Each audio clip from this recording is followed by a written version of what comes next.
അബ്ദുള്ളക്കുട്ടിയാണ് വിജയിച്ചതെങ്കിലും വിജയശില്പിയായ K സുധാകരനായിരുന്നു ഇന്ന് കണ്ണൂരിലെ സംസാര വിഷയം. കോൺഗ്രസ് ജില്ലാ നേതൃത്വത്തിന്റെ എതിർപ്പുകൾ മറികടന്ന് അബ്ദുള്ളക്കുട്ടിയുടെ സ്ഥാനാർത്ഥിത്വം സംസ്ഥാന നേതൃത്വത്തെയും ഹൈക്കമാൻഡിനെയും കൊണ്ട് അംഗീകരിപ്പിച്ച സുധാകരൻ കണ്ണൂരിൽ താനെടുക്കുന്ന രാഷ്ട്രീയ തീരുമാനങ്ങളാണ് ശരിയെന്ന് ഒരിക്കൽ കൂടി തെളിയിച്ചിരിക്കുകയാണ്. ഇതോടെ കെ സുധാകരൻ സംസ്ഥാന കോൺഗ്രസ് രാഷ്ട്രീയത്തിൽ പകരക്കാരനില്ലാത്ത നേതാവായി മാറുകയാണ്.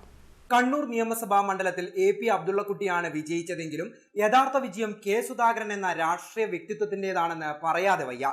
UDFന്റെ വിജയം അബ്ദുള്ളക്കുട്ടിയിലൂടെ കണ്ണൂരിൽ ആവർത്തിച്ചപ്പോൾ അതിനു പിന്നിൽ പ്രവർത്തിച്ച തന്ത്രം കെ സുധാകരന്റേത് മാത്രം. കഴിഞ്ഞ പാർലമെന്റ് തെരഞ്ഞെടുപ്പിൽ പാർട്ടിയുമായി അഭിപ്രായ വ്യത്യാസത്തിൽ നിൽക്കുകയും ഒടുവിൽ മോഡി പ്രശ്നത്താലും ഉംറ വിവാദത്താലും CPMൽ നിന്ന് പുറത്താക്കപ്പെടുകയും ചെയ്ത അബ്ദുള്ളക്കുട്ടിയെ കോൺഗ്രസിലേക്ക് അടുപ്പിച്ചത് കെ സുധാകരനായിരുന്നു.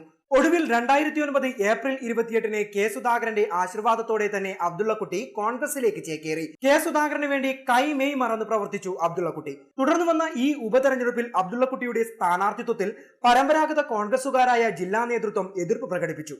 ഇവിടെയും കെ സുധാകരന്റെ ശക്തമായ ഇടപെടൽ. ഒടുവിൽ KPCC നേതൃത്വം അബ്ദുള്ളക്കുട്ടിയുടെ പേര് തന്നെ സുധാകരന്റെ ഉറപ്പോടുകൂടി ഹൈക്കമാൻഡിന് സമർപ്പിച്ചു.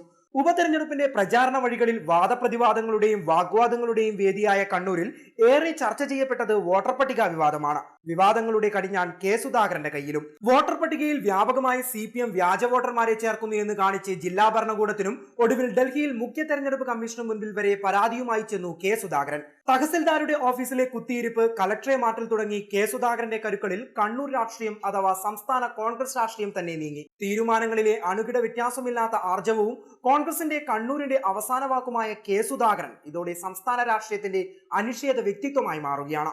വിജയം അബ്ദുള്ളക്കുട്ടിയുടേതെങ്കിലും ശില്പി കെ സുധാകരനാണെന്നത് വ്യക്തം. അതുകൊണ്ട് തന്നെയാണ് CPM തങ്ങൾക്കു നേരെ പ്രയോഗിച്ച അബ്ദുള്ളക്കുട്ടി എന്ന വടികൊണ്ട് തന്നെ തങ്ങൾ CPMനെ തിരിച്ചടിച്ചു എന്ന രാഷ്ട്രീയവും അബ്ദുള്ളക്കുട്ടിയുടെ വിജയത്തിനു പിന്നിലുണ്ടെന്ന് കെ സുധാകരൻ പ്രതികരിച്ചതും.